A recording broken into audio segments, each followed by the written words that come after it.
We are in the middle of a series, and my prayer through this series is that you are growing closer to God, because God is closer than we think, and He's right there.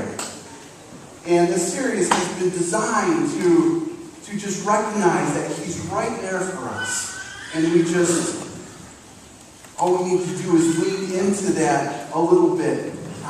We learn that Jesus is always there for us. Always there for us. He just didn't say that He was there for us. He showed it by going to the cross. And then we talked about how we can grow in our relationship with Christ. That Jesus desires one thing out of our lives, and that is sitting at His feet and allowing Him to teach us and to mold us. And out of that, He will reprioritize our lives. And last week we talked about the Holy Spirit and God's presence in our lives. And that, sometimes we resist Him working in our hearts and our lives. And it's God's desire that we don't resist Him, but we allow Him to mold us and shape us and guide us and direct us, because He's our helper and our comforter, and He's there to teach us and guide us. But we have to not resist Him. And this week, we're going to look at, does God speak? Does He speak today like He did in the Bible? If so, how? How can we recognize Him speaking? I am a firm believer that God does speak. God does speak. He speaks in a variety of ways. He speaks through other followers that the Holy Spirit's in and working. And He uses them to teach us. He works through, He speaks through His Word. When we are in His Word and reading, He speaks to us. I pray that every Sunday morning, that as I stand up here, that I am being used as a mouthpiece for God. That He speaks through me to challenge and touch all of us. I'm a firm believer that God speaks. The most life-changing time in my life that God spoke was when I was actually being called into full-time Christian service. And it was in 1996. And at the time, I received Jesus in 1990. And the first 4 years, I really didn't have a growing relationship with Christ. I really didn't. And it was, I started getting plugged into a small group. I started to have a mentor in my life, and he was challenging me. I was engaged in volunteering in ministry, and God used all that to speak to me and to challenge me to go into full-time Christian service. And from there, I heard a lot of voices. A lot of voices were really tugging at me. There was all these negative voices that surrounded that time in my life. There was, I heard voices like, you're no good. You're no good. Why would God use you? I know your past. God knows my past. I knew my past, and my past was reminded of. I was reminded of my past during this time. It's like, why would God use somebody that has a past like yours? There was a voice that's saying, how in the world would He use you in full-time Christian service? You don't even know this good enough. There was that voice. There was a voice that said, you're not going to make enough money. And that was the voice that I'm like, oh man, I don't know. There was all that negative voice. And during that time, so I did what people do. I went and saw my pastor, saying, okay, here's somebody that's in ministry. I'm going to try to process this with him.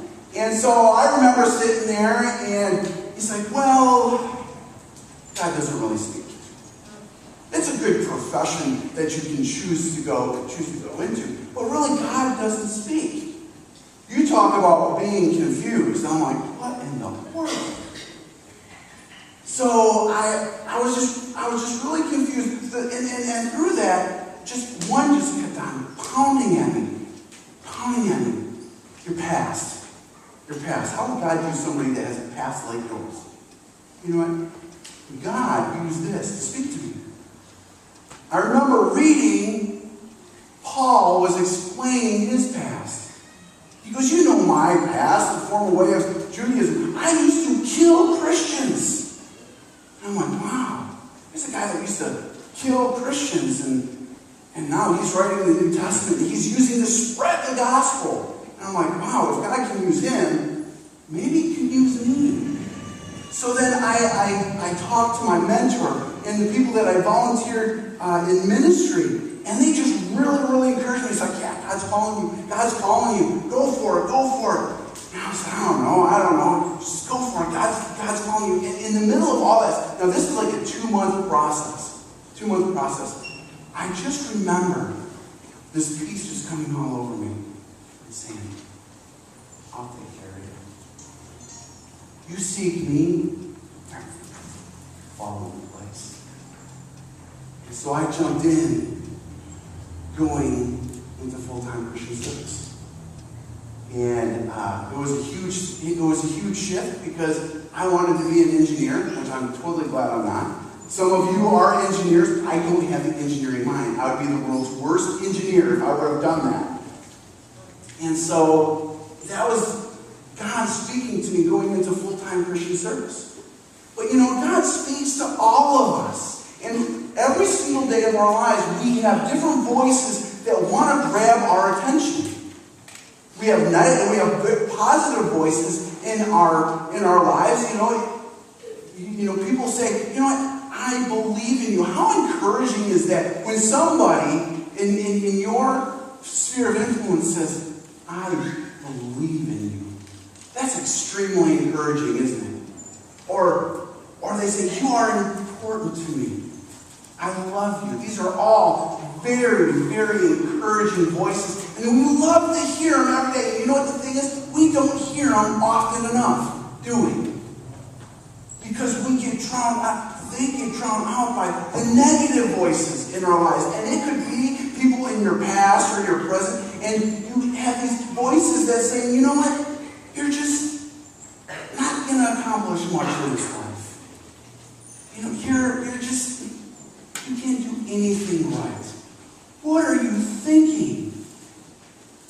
And so the positive gets kind of drowned out with the negative. But then we also have a third form of voices, and that's the voices of that culture and our society tells us that tells us things that we have to live in a certain house, we have to drive a certain car, and you know what? If you lease, you can get a brand new car every year, or every 2 years, and so you have all these voices that say you have to have a certain status. I don't care how much money you make, just live out of your means. And so all these voices culture tells us, you know, and so you have a lot of different voices in your life. And this morning, God is, well, we have a voice that's saying red ones are going to win today. We're encouraged. We're all excited. But it's just, God's not speaking that.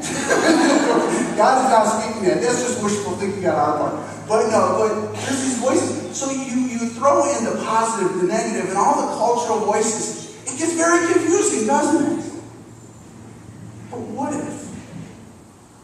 if, out of all these voices, what if the voice that was booming through all of them and speaking to our hearts was God's voice?